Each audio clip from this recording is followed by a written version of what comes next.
સમાચાર રાજકોટથી, જ્યાં ખોડલધામમાંથી નિવૃત્તિના નરેશ પટેલે આપ્યા છે સંકેત। ખોડલધામના ચેરમેન પદેથી નરેશ પટેલ લઈ શકે છે નિવૃત્તિ। વર્ષ 2027થી મારે આરામ કરવો છે, આ પ્રકારની વાત તેમણે કરી છે। મારી ટીમ સક્ષમ છે, ત્યારે હવે આરામ લઈ શકું છું। ખોડલધામના કાર્યક્રમમાં સંબોધન સમયે નરેશ પટેલનું આવ્યું છે મોટું નિવેદન।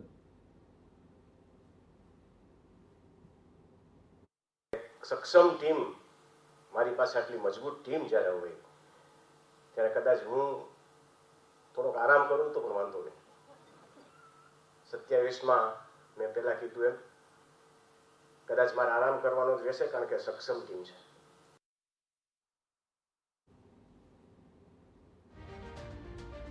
2027થી આરામ, આ પ્રકારના નિવેદન પર નરેશ પટેલની ફરીવાર પ્રતિક્રિયા સામે આવી।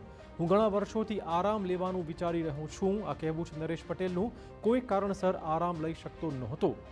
ખોડલધામના આગામી ચેરમેન વિશેના સવાલ પર નરેશ પટેલે સ્પષ્ટતા આપી છે। મારો પરિવાર ખોડલધામમાં ક્યારેય મારી જગ્યા નહીં લે। 2017થી આપ જાણો છો કે મારે આરામ કરવાની મને ઈચ્છા છે, પણ કાંઈ કારણોસર નથી કરી શકતો।